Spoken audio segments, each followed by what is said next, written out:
Kylie Merritt. Kylie, I have to introduce you as someone who started as a journalist and now you're an entrepreneur. You're in fact the MD and the founder of ausbiz. I am, and still a journalist, really. Yeah. Once a journo, always a journo. I'm just going back. You're in partnership with David Koch, who was my colleague and I worked with when I worked at Sunrise, a lovely man.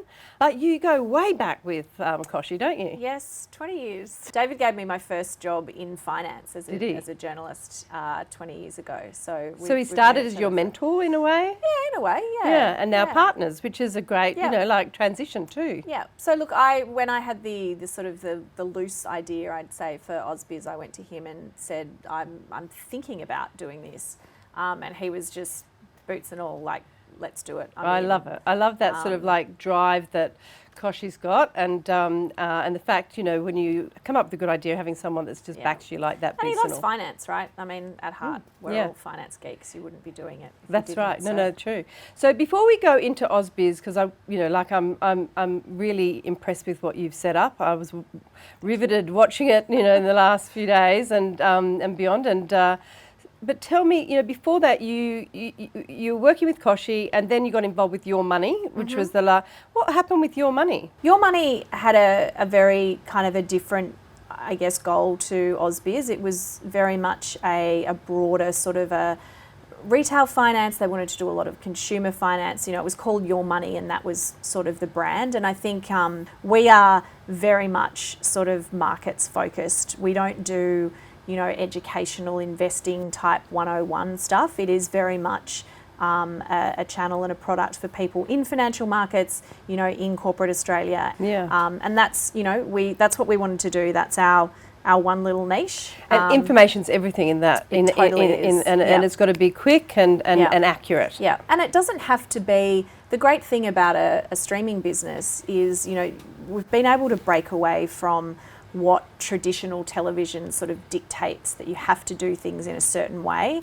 And what we've done is said, well, I guess if you are on a network, there is an expectation that things will look a certain way, or that you'll be on air for a certain number of hours or whatever. We just took the decision that really people only want to watch a finance channel when the market's trading. So we go from 8:30 in the morning till 4:15 in the afternoon live. We do between 6 and 8 live interviews an hour, so around 50 interviews a day we're currently doing. I was going to say 50 interviews a day is a huge amount. We don't replay anything. No, wow. But we also don't stick to that. So it's all fresh. We don't stick to that formula of, markets, top stories, headlines. We don't feel the need to do that. It is just literally a long conversation. The idea being that in any 1 hour you'll hear from, fund managers, stockbrokers, analysts, economists, business owners, corporates, CEOs, and then some startup content as well in the afternoon. So it's always different, and it doesn't really look or feel anything like a traditional sort of a business network. Which is what I love, because when you're creating a brand from scratch, you can really be the master of the destiny. You can actually try things and then, change it, and you're creating the new norm really in media. It's a new format altogether. Yeah, we are. And you know what though, a lot of it came from, really lengthy discussions we had with people in the sector before we launched. And we went to them and said, we've been doing this, some of us, for 12 years, running 24-hour business channels. And we've never had the time and the space to sit down with people in the market and say, if you were doing this from scratch, what would you do? Like, what would you like to watch? Yeah. And they told us, and it was quite different to what we thought that they would like to watch. And so we did make a lot of those tweaks. We get a lot of feedback over email from viewers, and we incorporate a lot of that into what we do. And the other great thing about running a streaming service, so 50% of our viewing is actually on demand. So we can see really quickly and really clearly what kind of content people like, and you can just react to that. Yeah. And so that's why I think we look quite different even now to when we launched on March 30, because we've just taken all those cues and said, well, people don't want so much of that. We know they want more of that, so let's give it to them. Yeah, fantastic. So just recapping, so you launched March the 30th. You're a startup yourself. You're running stories about startup, which is great because we need to have more stories about, businesses that are getting off the ground, because that's how they're going to get off the ground. And 25,000 subscribers. Very good.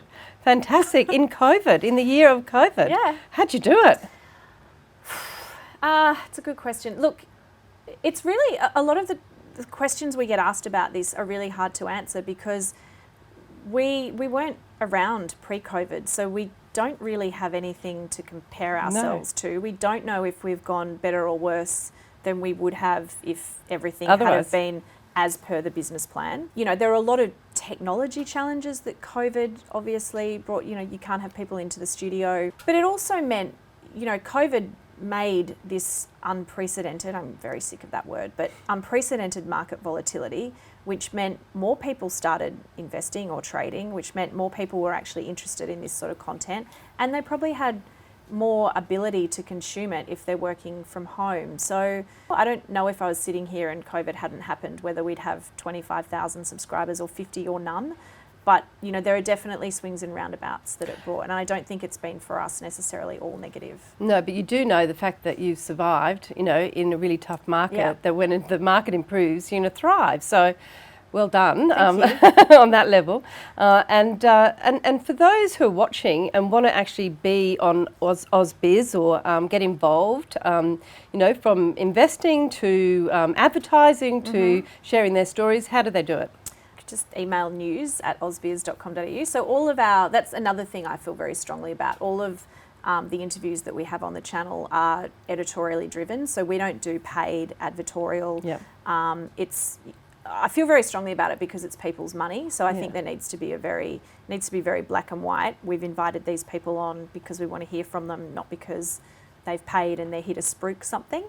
But as I said, you know, 50 interviews a day, we're always looking for interesting stories. The guys who run Startup Daily, that's, you know, it's another interesting, so they do about between 8 and 10 interviews in an hour of largely Australian startups. And that's been really well received, I have to say, by kind of the startup community. I know, I'm a big fan of them myself. Yeah, and advertising, you know.